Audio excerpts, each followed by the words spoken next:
agenda today is i-rush hour lahat ng sa day 4 na plano. Kasi papagyo mamayang hapon. So, pero ang main namin is ako makakain bukas at mamaya.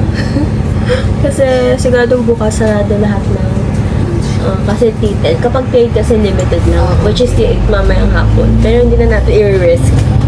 Sa Chongqing Mansion. Ayun pala. Ayun, nakakatakot nga siya. Hindi pa dito, next stop pa. Tapos, ito ata siguro sa history ng pagkagala namin. Ito yung pinaka-mabilis na get ready with me. Tapos, Usually 1 hour. tapos usually, nade-delay kami na siguro mga 10 to 15 minutes lang sa original time namin. Pero this time, napaaga kami ng 1 hour. Basta pa namin 7 ginising. 7 ko lang ito. Oo. Bukas na kami, mamaya na tayo matulog. Sabi ko pa, sarap-sarap matulog. Ito ba yung Legoland Discovery? Ayun o. Oh, this Legoland Discovery. Time.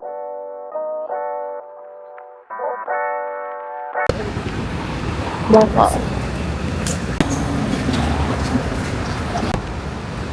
Hindi ako umaalis ng bahay nang walang pilikmata kapag nasa ibang bansa ako or nagagala. Pero tamo naman ang get ready with me namin. Wala akong choice.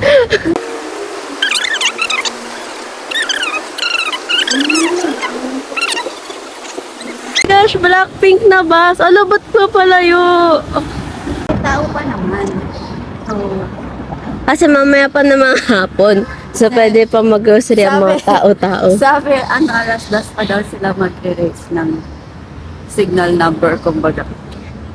At signal number. Hindi ako nakarinig ng signal number. Nakakatakot pala talaga siya. So, 1, 3, 8 at 10. Kasi sa Pilipinas lang may 1, 1, 2, 3, 4, 5. 2, 3, 4, 5. Pag 5, malalaman mo. So, ang kasama ko today ay si Hoshi, si Tamtam, at saka si Scoops, si Sungchon.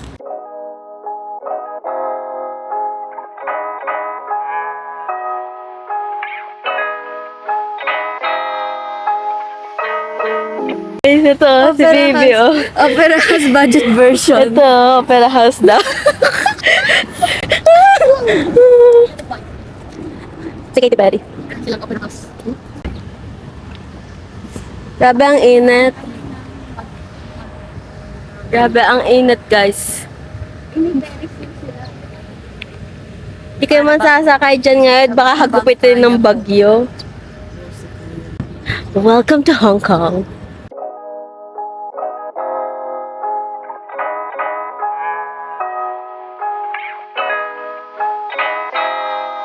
Doon yung Hong Kong Cultural no, so kailangan natin lang makikita. Mingyu's photo spot.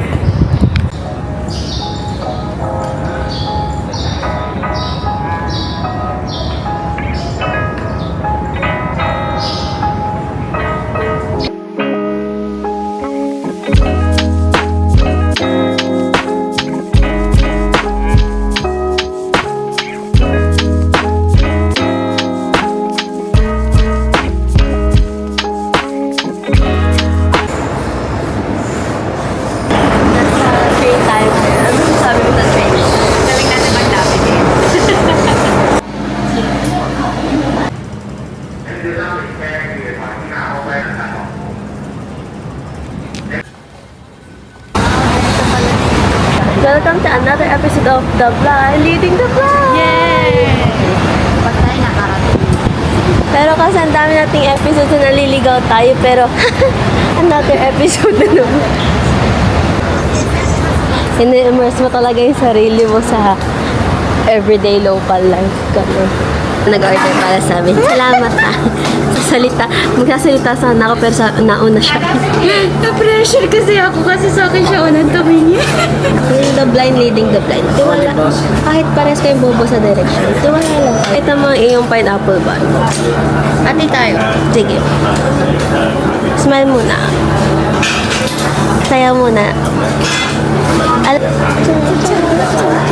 Chris, masarap pineapple bun or melon bun? Tiwala ta kay Chol kasi si Chol paiyak na siya eh. 20 lang. Nagay ko yung ano. Magkakain mo ba ba yung $20 lang daw. $20 lang daw. Isang average na tayo. $7. So, 20 lang. Ang usual breakfast natin calendar, maabot ng $60. Nakamura kami this time. Sa ibang bansa nga lang. Nascam na kami dalawa nakamura pa din.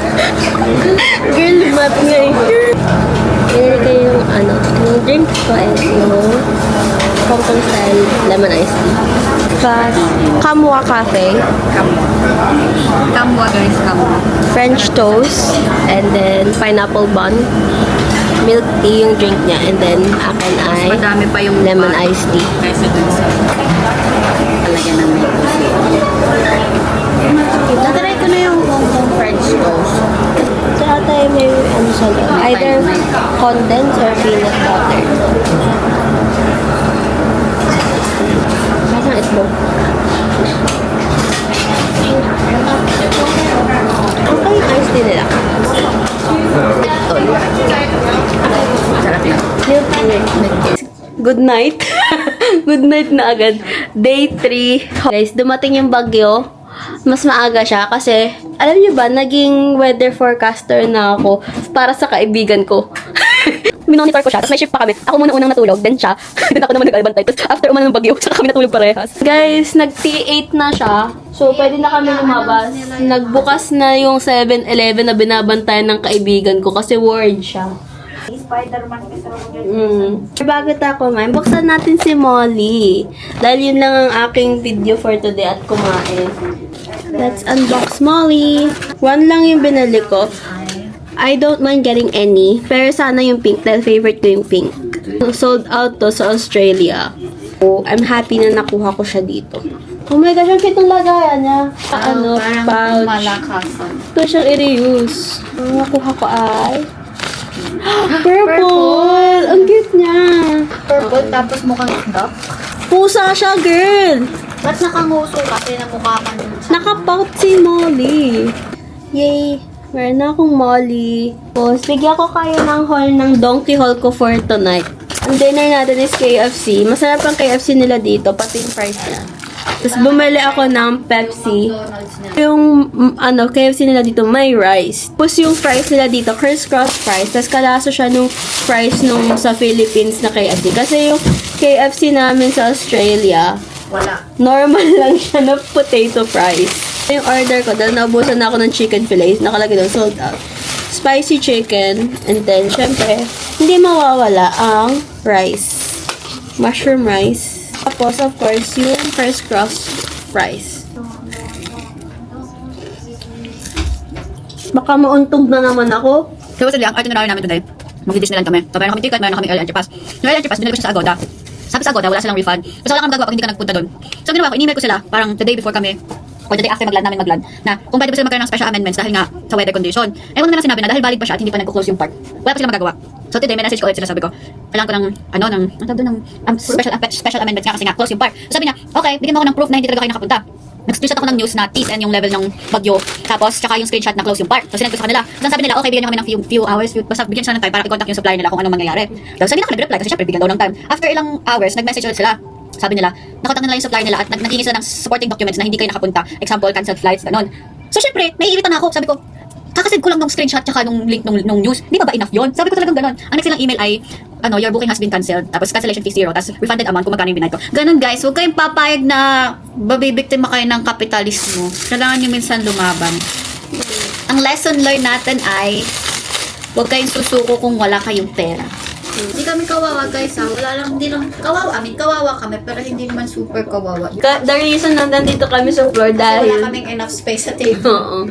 Isa lang pati kasi yung chair nila. Hindi kami kasha. Dami kong inuto sa kanya. Sabi ko, anong sabi niya?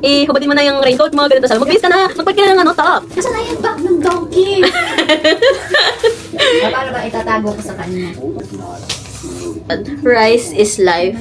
Pupuli? Bumalik ka pa ng chicken wings? Hindi siya chicken wings. Chicken leg siya. Ay, bakit ka bumalik? Ano to? Akin ba yan? Oo, ha? Sa'yo yan, no? Tapos, i-ready mo yung Bago ka matulog, lagyan kita makeup ha. Guys, excited na ako kasi alam niyo ba, wala kasi akong kapatid na babae, lahat ng pinsan kong pinaka-close ko, lalaki. Tapos yung kapatid ko, lalaki, hindi ko na siya mauuto. Yung bata kasi siya, nauuto ko siya. Nanay ko kasi, ay, hindi mahilig sa makeup, hindi ko siya ma-makeup ha. Ngayon may kaibigan ako. Natatawa ako, alam mo kung bakit? Bakit? Sa itinerary namin, ang dinner dapat namin ngayon ay itchiran. ka. Naging missing kaktudes. Bukas tayo mag-itcheran if bukas siya. Grabe yung fantasy niya, guys.